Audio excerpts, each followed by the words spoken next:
She snapped at me in front of her friends. You can't even satisfy me, let alone provide for me. I smiled, paid the bill for myself, and walked out. That night, she showed up crying, but my new girl opened the door. Okay, so my ex Kelsey and I dated for 7 months. I'm 26, she's 25. Things were good until about month 4 when she started acting weird about my job. I work logistics for a major distributor. I coordinate shipping routes for the Western region and make around $95K base plus quarterly bonuses. But whenever people asked what I did, Kelsey would say, he works in shipping, like I was loading boxes instead of managing million-dollar contracts. Last few months got worse. She started hanging with her college friends who all work at startups and marketing firms. Suddenly, I'm hearing, don't you want something more interesting? And my friend's boyfriend just got promoted to senior analyst. Friday night, she texts, dinner at Marcelo's tonight. My friends really want to meet you. I show up, and there's Olivia with her boyfriend Justin, Amanda with boyfriend Sean, and Kelsey's friend Brittany. Everyone's dressed like a business conference. I'm in jeans because Kelsey said casual. The whole dinner feels like an interrogation. Justin talks about his marketing startup role. Sean discusses his fintech position. They ask about my job, and Kelsey keeps cutting me off. Daniel handles logistics, she says when Justin asks directly. Oh, supply chain stuff? Justin asks. Sort of, Kelsey says quickly. Anyway, Justin, tell Daniel about that campaign.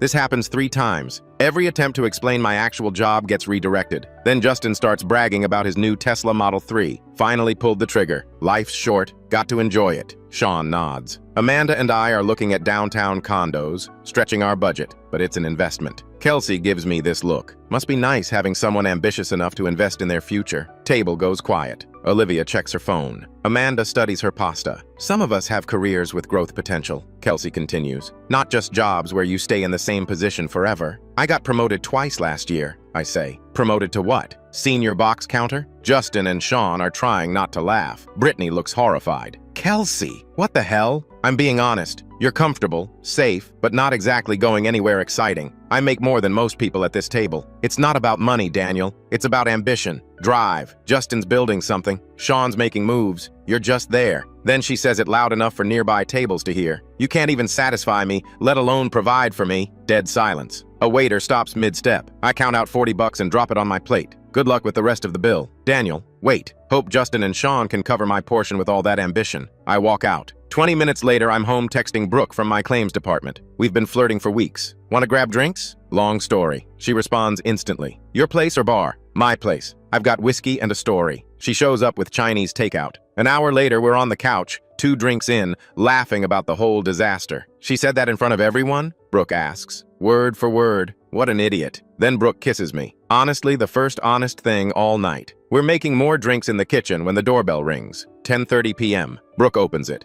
Kelsey's there. Mascara everywhere. Clearly been crying. Daniel, please, I need to... She stops seeing Brooke in my sweatshirt. Who the hell is this? Brooke looks back at me, then at Kelsey. I'm sorry. Who are you? I'm his girlfriend. Who are you? Ex-girlfriend? I call out. As of 3 hours ago, Kelsey pushes past Brooke. Daniel, please. I didn't mean it. I was just upset. Olivia's been in my ear about relationships and you decided to humiliate me in public. I was wrong. I'm sorry. Can we talk? She notices Brooke wearing my college sweatshirt. Eyes go wide. She's staring at Brooke like she's trying to place her face. Wait, I know you. Brooke freezes. Kelsey steps closer. You dated my roommate junior year. Madison. You cheated on her with her brother. Brooke's hand moves to the door. Kelsey's voice gets louder. Madison still goes to therapy because of you. And now you're here in my relationship doing the same thing. Brooke's face goes red. That was 4 years ago. Kelsey pulls out her phone. Madison sent me screenshots 3 weeks ago when she saw you working at Daniel's company. Said you target people in relationships. She starts typing fast. Brooke grabs for the phone. They wrestle and Brooke's sweatshirt rips. Kelsey breaks free and hits send. I just told Madison you're at this address right now, and when headlights flood through my window 30 seconds later, I know Madison drives a pickup truck and lives 6 minutes away. The engine's still running when Madison kicks open my front door. She's wearing flannel pajama pants and a gray tank top, no shoes, hair thrown up in the messiest bun I've ever seen. Her face is red and she's breathing hard like she ran here instead of drove. You, Madison says, pointing at Brooke. You absolute psycho. She's not yelling yet, but her voice is doing this shaking thing that's somehow worse than yelling, like she's trying really hard not to lose it completely. I knew you were working near Daniel, Madison continues, stepping into my living room. I warned Kelsey 3 weeks ago. I told her to watch out for you. Brooke backs up toward my kitchen. Madison, listen, this isn't... No, Madison interrupts. You listen. She pulls out her phone, scrolling fast with her thumb. You think I deleted everything? You think I just forgot what you did? She turns the screen toward me. It's a screenshot of text messages. The contact name at the top says Brooke, with a snake emoji next to it. The date stamp shows these are from 2 months ago. I lean in to read them. The messages are Brooke asking Madison questions. Like, super specific questions about me and Kelsey. What does Kelsey complain about most? Does Daniel ever seem frustrated with her? What do her friends think of him? Do they fight about anything specific? There's like 10 more messages in the same style. Brooke's basically interviewing Madison about my relationship. Madison keeps scrolling to show me more. Here, Madison says, stopping on one particular message. Her hand is shaking. Read this one out loud, Daniel. Brooke tries to grab the phone, but Madison yanks it back and holds it above her head. Read it, she says again. I take the phone from her. The message is from Brooke, dated exactly 8 weeks ago. It says, he's exactly my type.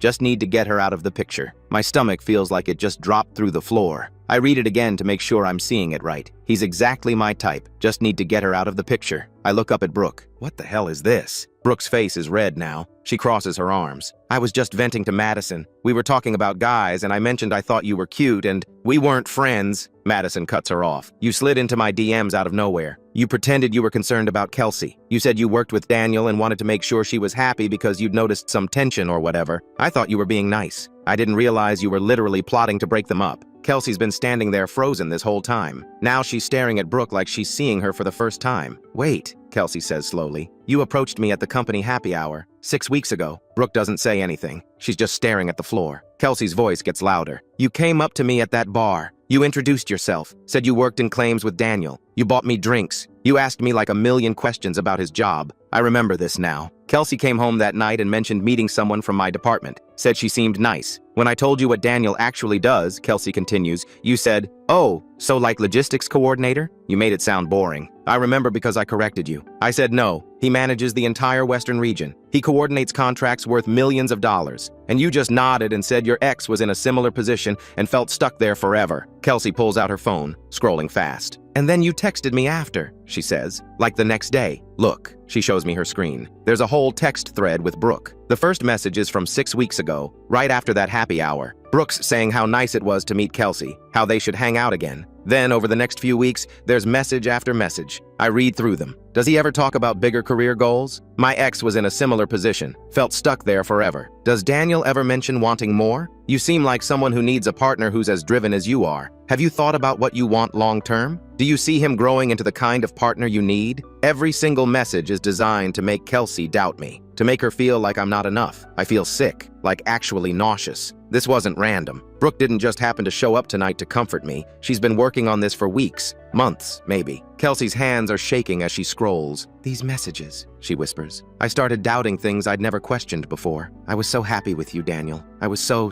happy. And then Brooke started texting me all this stuff and I couldn't stop thinking about it. Her voice breaks. Every time Daniel did something nice, I'd remember one of these messages. Every time we had a good day, I'd think about what Brooke said about my ex feeling stuck. You planted all of this. Madison's looking at her phone again. Oh, it gets worse, she says. Way worse. She pulls up more screenshots. These ones are messages between Brooke and someone named Jess. Brooke didn't just ask me about you two, Madison says to me. She researched you, Daniel, like extensively. I look at the messages. Jess apparently works in HR at our company because she's sharing details she definitely shouldn't be sharing. He makes $95K base, Jess wrote in one message. Turned down a promotion to Dallas last year because he didn't want to relocate. Regional management position. Would have been $120K. Brooke's response makes my blood go cold. He chose staying comfortable over advancing. Exactly the angle I need. Another message from Jess. He's been in his current position for 18 months. Good performance reviews. Doesn't seem ambitious about climbing higher, though. Brooke, perfect. Comfortable and complacent. I stare at the screen. You researched my salary? My career decisions? My performance reviews? Brooke's arms are still crossed. She's trying to look defiant, but I can see her jaw clenching. People share information at work, Daniel. It's not illegal. You didn't just share information, I say. You used it against me. That word. Comfortable. That's what Kelsey said at dinner tonight. You planted that word in her head. Kelsey gasps. She's scrolling back through her messages with Brooke. Oh my God. You kept using that word. Look. She shows me her phone. In message after message, Brooke describes me as comfortable. Daniel seems comfortable where he is.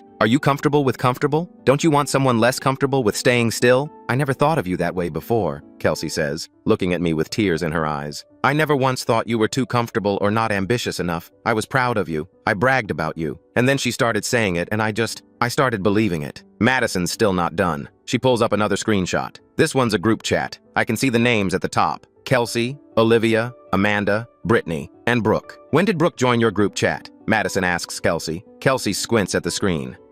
Like a month ago? Maybe 5 weeks? Olivia added her. Right, Madison says. Olivia added her. Want to know why? She shows us another screenshot. It's messages between Brooke and Olivia from 6 weeks ago. Brooke's asking Olivia about Kelsey's friends, saying she wants to get to know Kelsey's circle better since they're becoming friends. Olivia seems hesitant at first, but Brooke's super friendly, and eventually Olivia adds her to the group chat. Now watch what happens, Madison says. She scrolls through the group chat history. Every single time Kelsey mentions me, Brooke responds, and every single response is negative. Kelsey writes, Daniel helped me move all my furniture to my new apartment today. Total lifesaver. Brooke responds, that's sweet. But don't you want someone who's moving up himself, not just moving furniture? The laughing emoji makes it seem like a joke, but it's not a joke. Kelsey writes, anniversary dinner tonight. 2 years with this guy. Brooke responds, that's amazing. Do you see a future where he's enough long-term? Kelsey writes, Daniel got me flowers just because. No special occasion. Brooke responds, aw, my ex did stuff like that too. Gestures are nice, but they don't equal growth, you know?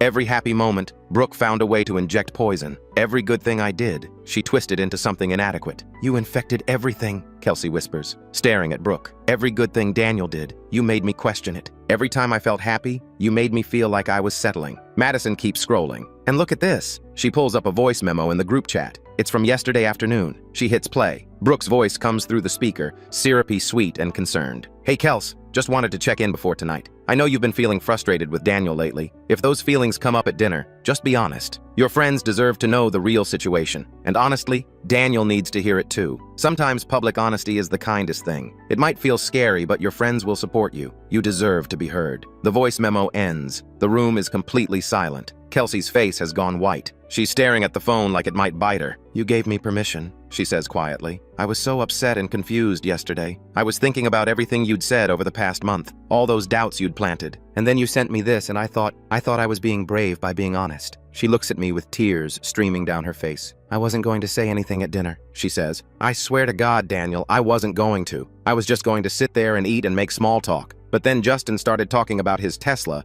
and Sean mentioned the condo, and I felt all this pressure building up. And I remembered Brooke's message telling me it was okay to be honest, that my friends would support me, that you needed to hear it. Madison pulls up another screenshot. Oh, it gets even better, she says, her voice dripping with sarcasm. This one's from this morning. Messages between Brooke and Olivia. Make sure Kelsey sits between you and Amanda tonight. Brooke wrote at 10:47 a.m. We need her feeling supported when she finally says what she's been thinking. Olivia responded at 11:03 a.m. You really think she'll do it? Brooke at 11:05 a.m. I've been prepping her for 6 weeks. She'll do it. Just make sure Daniel sits across from her so she has to look at him when she says it. And make sure Justin talks about his Tesla. Sean should mention the condo. I already told Amanda to bring it up. Olivia at 11:08 a.m. This feels kind of manipulative. Brooke at 11:12 a.m. It's helping her see what she deserves. Daniel's a nice guy, but he's holding her back. She'll thank me eventually. The room goes completely silent. You can hear the fridge humming in my kitchen. Someone's car alarm is going off down the street. Nobody moves. You staged the whole thing, I finally say. My voice sounds weird, distant. The dinner, the seating arrangement, the conversation topics, all of it. Brooke shrugs. She actually shrugs. I suggested a dinner to Olivia. She's the one who planned it. Madison scoffs. You didn't suggest a dinner. You orchestrated a public humiliation. You told Olivia exactly where to seat everyone. You coached her on what topics to bring up.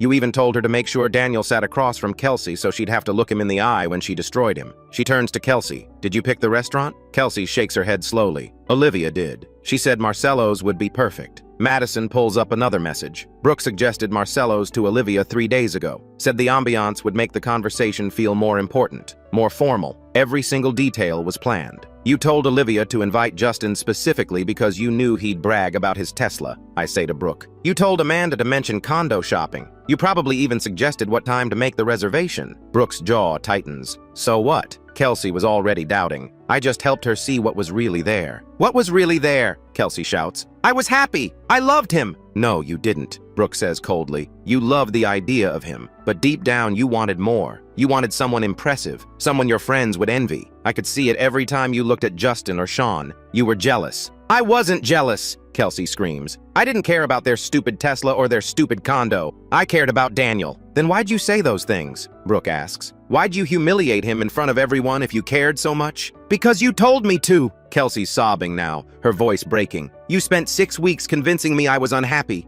You made me doubt everything. You gave me permission to say it. She turns to Madison, still crying. Show him the other message, the one from 2 days ago. Madison scrolls and finds it. She shows me the screen. It's a message thread between Kelsey and Brooke from Wednesday night, 2 days before the dinner. Kelsey wrote, I don't know. I just feel like something's missing, but I can't figure out what. Brooke responded, what's missing is ambition, drive. Daniel's a good guy, but he can't satisfy you emotionally or provide for you financially in the way you need, right? Kelsey wrote, I guess that's true. Brooke wrote, then that's what you need to say. Use those words. He can't satisfy you emotionally or provide for you financially. Be specific. He needs to understand. I stare at the message. Can't satisfy me. Can't provide for me. The exact words Kelsey said at the restaurant. You told her what to say, I say to Brooke. Word for word. You scripted it. Kelsey's holding her phone with both hands, staring at the screen. I didn't even realize. I thought those were my words, my feelings, but they were yours. She looks up at Brooke. You wrote the script, and I just performed it.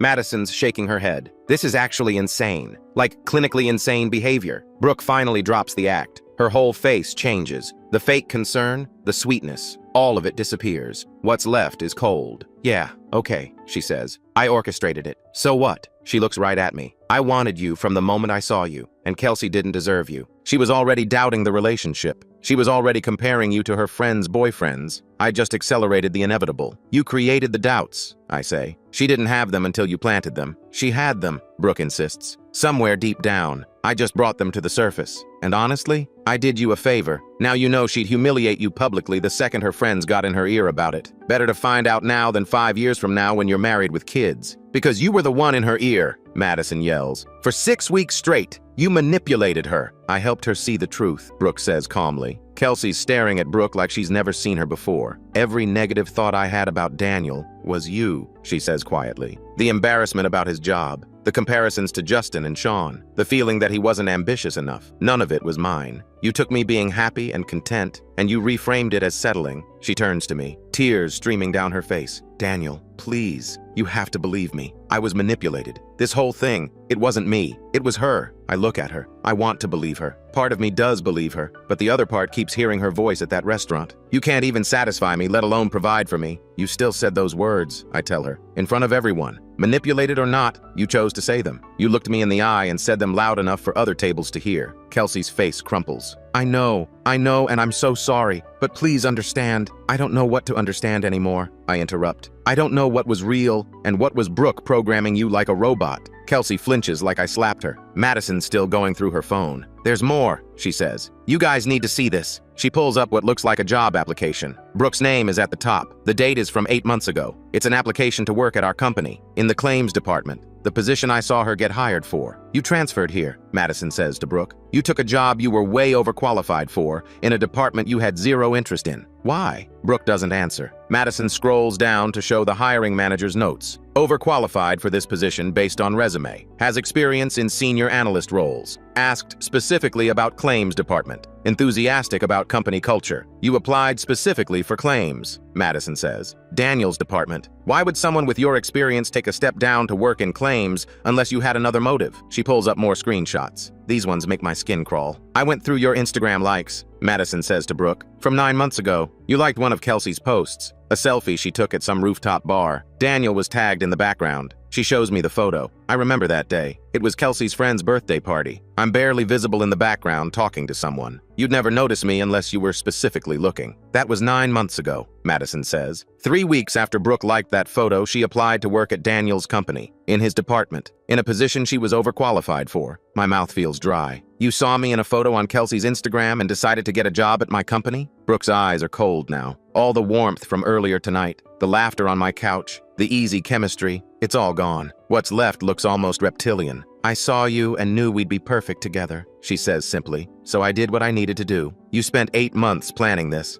I say. I can hear my voice shaking. The job application, the friendship with Kelsey, researching my salary and career history, the 6 weeks of text messages, the group chat manipulation, tonight's dinner, all of it. Brooke tilts her head. And it worked. You felt it tonight, didn't you? The chemistry, the laughter, how easy it was. That wasn't fake, Daniel. That was us. That was you performing a character you spent 8 months studying, I say. You researched me like I was a term paper. You don't know me. You know facts about me. I know enough, Brooke says. I know you're too good for Kelsey. I know you deserve someone who appreciates you. I know we'd be amazing together. She tries to step closer, but Madison moves between us. You're delusional, Madison says. You're genuinely, clinically delusional. Brooke ignores her, looking past her at me. Daniel, listen. I did all this because I genuinely fell for you. Yes, I orchestrated things. Yes, I manipulated the situation. But the feelings are real. What you felt tonight on that couch, that was real chemistry. We'd be so good together. She reaches around Madison, trying to touch my arm. I jerk back like she's on fire. Don't touch me, I say. Brooke's hand freezes midair. You don't love me?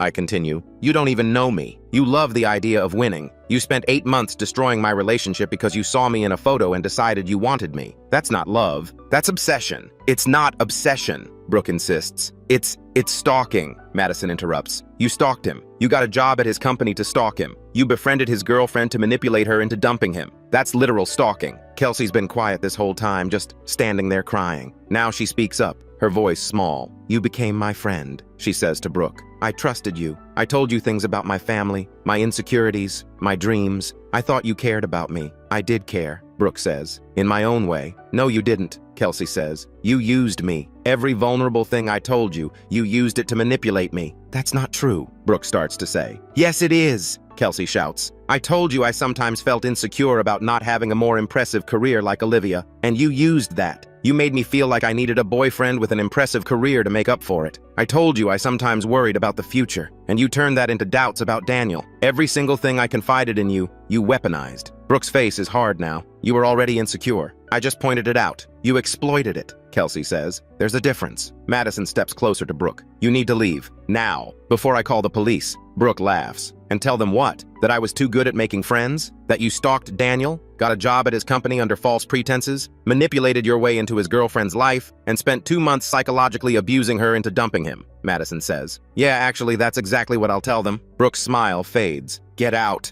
I say. My voice sounds steadier now. Both of you. Leave. Never contact me again. Daniel, please, Kelsey starts. Just let me explain. There's nothing left to apologize for, I interrupt. Because I'll never know what was real. Every doubt you had. Every cruel word. Every moment of embarrassment. I'll never know if that was actually you or just Brooke's programming. Tears are streaming down Kelsey's face, but I can't look at her anymore. The words you said tonight, I continue, about me not satisfying you, not providing for you. Maybe Brooke gave you the script, but you chose to say them. You looked me in the eye in front of all those people, and you chose to say them. And I'll never unhear that. I wasn't myself, Kelsey whispers. I don't know who yourself is anymore, I say. And neither do you. Madison grabs Kelsey's arm gently. Come on, my truck's outside. You can stay at my place tonight. Kelsey doesn't move at first. She's staring at me like she's waiting for me to change my mind. I don't change my mind. Finally, she lets Madison lead her toward the door. Brooke still hasn't moved. She's standing in my living room like she's calculating one more angle, one more manipulation, one more play. Then she sees my face and realizes there's nothing left to work with. The mask drops completely, and what's underneath is ugly. This isn't over, she says quietly. Yeah, it is, Madison says from the doorway. You'll regret this, Brooke says to me. You'll realize what you gave up. I already know what I gave up, I say. 8 months of my life to someone who spent that time being poisoned by a stalker, and 3 hours tonight with the stalker herself. I'm good on regrets. Brooke's jaw clenches. She grabs her purse from my couch and walks to the door. Before she leaves, she turns back. You felt something tonight, she says. You can lie to yourself, but you felt it. What I felt, I say, was relief that Kelsey was gone. What I felt was attraction to someone I thought was genuine. But you're not genuine. You're a performance. And now the curtain's down and I can see all the wires. Brooke stares at me for a long moment. Then she walks out. Madison's truck pulls away first with Kelsey in the passenger seat, still crying through the window. Brooke's car follows a minute later, her headlights sweeping across my living room wall before disappearing down the street. Then it's quiet. I sit on my couch in the silence. The Chinese food containers are still on the coffee table, some of the noodles dried out and stuck to the cardboard. Brooke's jacket is still draped over the back of my chair. I grab it and walk it to the trash can outside, dropping it in with the week's garbage. When I come back inside, I notice the whiskey bottle we were drinking from. 2 glasses on the counter, I pour both glasses down the sink and put the bottle back in the cabinet. Then I sit back down and just exist in the quiet for a while. My phone buzzes. Text from Kelsey. Please, Daniel. Please just talk to me. None of that was me. You have to believe me. I block her number. Another text comes through from a number I don't recognize. This is Brooke. I'm texting from a different number because I know you'll block me. Just know that I meant everything I said tonight. When you're ready to see clearly, I'll be waiting. I block that number too. Then I go through my phone and delete every photo I have of Kelsey. The selfies from our first date, the pictures from her birthday, the screenshot of a funny text conversation, all of it goes. I think about texting my friends to tell them what happened. But what would I even say? My girlfriend publicly humiliated me at dinner because my coworker spent 6 weeks gaslighting her into thinking I wasn't good enough. And also that coworker stalked me for 8 months and got a job at my company specifically to break us up. And I almost slept with her before finding all this out. Yeah, not texting anyone. I lie down on the couch and stare at the ceiling. The same ceiling I was staring at a few hours ago with Brooke, laughing about the disaster at the restaurant. Except it wasn't a disaster. It was a carefully orchestrated execution. I think about Kelsey sitting at that restaurant table, surrounded by her friends, with Brooke's words in her head like a script. Did she know? Some part of her, did she know she was being manipulated? Or did Brooke do it so smoothly that Kelsey genuinely believed those doubts were her own? I think about all those text messages. 6 weeks of slow poison. Does he ever talk about bigger career goals? You seem like someone who needs a partner who's as driven as you are. My ex was in a similar position, felt stuck there forever. Drip, drip, drip. Until Kelsey couldn't remember what it felt like to be happy with me without questioning it. And I think about Brooke, seeing me in the background of a photo 9 months ago and deciding I was hers. Applying for a job she was overqualified for. Spending 8 months watching, waiting, planning, befriending my girlfriend just to destroy her from the inside. The woman I was kissing on this couch a few hours ago. The woman I thought rescued me from humiliation. She was the architect of the whole thing. I feel sick again. I get up and go to the bathroom, splashing cold water on my face. When I look in the mirror, I barely recognize myself. I look exhausted, hollow. My phone buzzes again. Different number. I almost don't check it, but something makes me look. It's from Madison. Just wanted you to know Kelsey's at my place. She's safe. She's a mess, but she's safe. For what it's worth, I believe she was manipulated. Brooke did a number on her. But I also understand if you can't forgive it. What she said was cruel, even if it wasn't really her saying it. Just wanted you to know she's not out driving around upset or anything. I type back, thanks for letting me know. Madison responds, Brooke's legitimately crazy BTW. Like I knew she was bad news 4 years ago, but this is next level. Watch your back. She might not be done. I stare at that message for a while. Watch your back. She might not be done. I go around my apartment and check that all the windows are locked. The door has a deadbolt. I engage it. Then I sit back down on the couch and try to process everything that happened in the span of 4 hours. At 6:00 p.m., I was in a 7-month relationship, getting ready for dinner with my girlfriend and her friends. At 7:30 p.m., I was publicly humiliated and single. At 9:00 p.m., I was kissing someone new, feeling like maybe I dodged a bullet. At 11:30 p.m., I discovered the bullet had been custom made for me 8 months ago by a woman who stalked me, destroyed my relationship from the inside, and manufactured every moment of tonight. I pick up my phone and scroll through my Instagram. I find Kelsey's profile and look through her photos from 9 months ago. There it is, the rooftop bar photo. Kelsey's in the foreground, smiling with a cocktail. I'm in the background, barely visible, just talking to someone at the bar. How long did Brooke stare at that photo? Did she zoom in on my face? Did she screenshot it? Did she show it to friends and say, that's the one? I navigate to Brooke's Instagram. She's private now, but I can see her profile picture. It's a professional headshot. She looks normal, pretty, successful. Not like someone who'd orchestrate an 8-month stalking campaign. I request to follow her just to see if she'll accept. She does within 30 seconds. Guess she's been waiting. I scroll through her photos. They're all normal. Brunch with friends, hiking photos, a vacation to Portland, her dog. Normal, normal, normal. Nothing that says, I'm planning to systematically destroy a stranger's relationship because I saw him in the background of a photo. How many other photos like this exist? How many other people's Instagrams has she scrolled through, picking targets? Or was I special? Did something about me specifically trigger this? I close Instagram and open my work email. I search for Brooke's name. The first email is from 8 months ago. It's her introduction to the department. Hi everyone, I'm Brooke. Just started in claims. Looking forward to working with you all. I remember that email. I remember replying with a generic, welcome to the team, response. Was that the moment she'd been waiting for? Her foot in the door? I search for more emails. There's a few project-related ones. A question about a client file. A request for a report. All normal work stuff. Then I find one from 6 months ago. She's asking if anyone wants to grab lunch. I didn't respond to that one. 3 other people did. Did she try to get close to me through work first? Did that fail? So she pivoted to Kelsey? I close my laptop. I can't keep doing this. I can't keep trying to trace back every moment, every interaction, trying to figure out when I became a target.